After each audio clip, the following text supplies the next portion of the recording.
Hi guys, sorry I am not there again today. I'm at NC TIES, which is the state's technology conference. So I hope that you guys are having a good day and make sure that you are being respectful to your sub. For class today, we're going to be doing problem solving, which is unit 1. We are on to chapter 6, so we're almost done with this unit, but moving forward, today's objective, you're describing internal and external parts of computing devices and how they function to form a system. Your essential question is we're focusing just on input and output today. On Wednesday, we did processing. So we're working a little bit backwards, but I wanted to do the processing lesson with you. And since I know that I wasn't going to be here, we switched it up. So today you're doing input and output on your own. Your I can statement. I can identify a computer as a machine that processes information. I can provide high level descriptions of the different parts of the input and output, store, and process model of a computer. Your agenda for the day, what you're going to do is listen to my lesson. That's what you're doing now. And then you're going to complete the lesson, and then you have to complete your reflection journal. So let's get started. All right. We talked about on Monday what a computer is, and you had to sort the cards into what is a computer and what is not a computer. So hopefully you came to the conclusion that a computer is something that processes information. Let me pause that for just a second. Okay. So today we're going to be talking about how you get the stuff inside the computer and how you get the stuff outside the computer. So I want you to brainstorm for just a second about how you use, look at, create, or edit on a computer and what, I guess what you do to get the computer to do something. So think for just a second about what you do to get stuff into the computer and out of the computer. So brainstorm for just a second.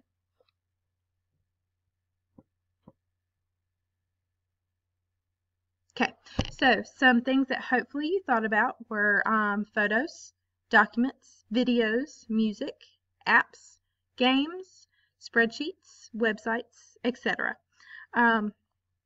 Because those are all things that we're trying to get the computer to do. Those are all things that those are the stuff that we're trying to get the computer to do. So let's see, moving on. Okay, so on Monday we watched a video. Here we go. We watched this video. Now we're not watching this video again, but I did want to go over just one part of it about the input and the output. So let me shrink this for just a second. Okay, so I'm going to actually fast forward this to the part just about the input and output, so I want you to rewatch just that part. Let's see. Here we go. First, we're going to talk about input. This is my favorite because what input is the stuff that the world does or that you do that makes the computer do stuff. You can tell a computer what to do with the keyboard, you can tell them what to do with the mouse, the microphone, the camera, and now if you're wearing a computer on your wrist, it might listen to your heartbeat, or in your car, it might be listening to what the car is doing, and a touch screen can actually sense your finger, and it takes that as input on what it's doing.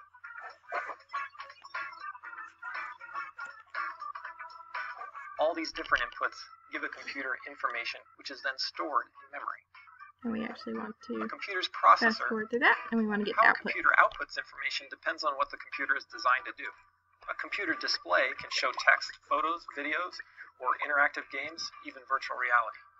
The output of a computer may even include signals to control a robot. And when computers connect over the internet, the output from one computer becomes the input to another, and vice versa. Okay, so that was just a review of input and output. So now let's actually get the definition, and this is going to be on your quiz, so please make sure that you are paying attention. You're going to have a quiz next week when I'm back. Okay, so let's change this from 80 to 12. All right, so what is input exactly? Okay, well obviously you're not talking to me, so I'm going to go ahead and tell you what input by definition is, and it's a device for component that allows information to be given to a computer. Now remember, things that aren't necessarily a physical computer are still considered computers. Anything that actually takes that input, processes and stores the information, and then gives the output. And remember, it has to be information, not trash or dirt, because I remember we had the discussion about a vacuum cleaner. Excuse me. Alright, so that's the definition of input. So output, the definition of output is any device or component that receives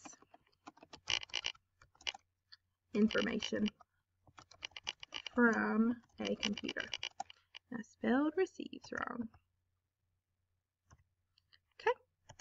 Alright, so there's the definition of inputs and outputs. And you're going to need this for your activity. What you're going to do is you're going to go to Google Classroom and you are actually going to look at the assignment that looks like this. Cut off a little bit. That's okay.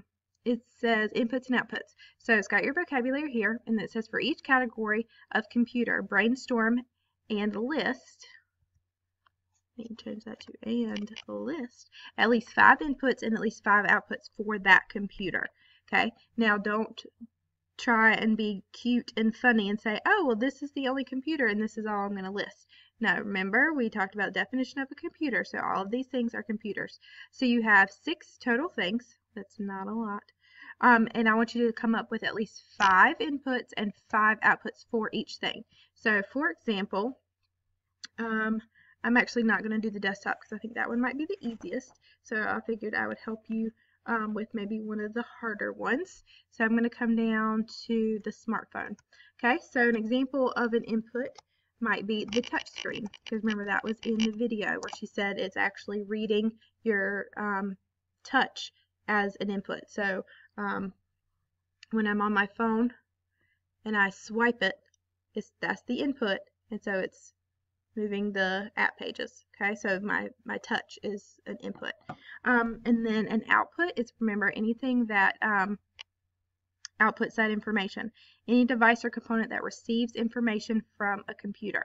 Okay, so an output on a smartphone might be the alarm. Like I know I use my alarm to wake up in the mornings. It received the information from the computer and it outputs that sound, that alarm. Also consider things like how they're connected to the internet. That would be considered an output. If you're talking about a physical computer, think about the ports on the side and how you can plug USBs or anything like that into them.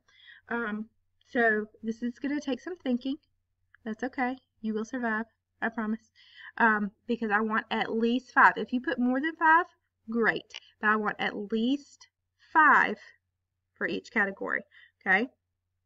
Once you're finished and you have 5 in each one of these boxes. So for those of you that are already not listening to me, I want 5 here, 5 here, 5 here, 5 here. So let's do some math. Got 2, 4, 6, 8, 10, 12 boxes. 12 times 5 is 60. I should have 60 things written total on this document before you turn it in. Okay? This is going to take longer than 5 minutes. You need to think. You need to process your information and really brainstorm of different inputs and outputs, okay? Once you're finished, you're going to go to the top right of the screen and click Turn In. Don't turn it in until you're done, because if you turn it in and you say, oh, I'm not finished, well, I can't help you. But if you don't finish, then obviously I'll give you time next week. But don't say that you're finished and then get on a game or something and you really weren't done. Let's see. Alright guys, and when you finish, make sure you do your reflection journal for the day, and then you can work on your coding course. But this should take some time, so you shouldn't be finished with this super fast. You shouldn't have 25 minutes left. If you do, you might want to go back and relook at your inputs and outputs. I'll see you guys next week. Have a good Friday.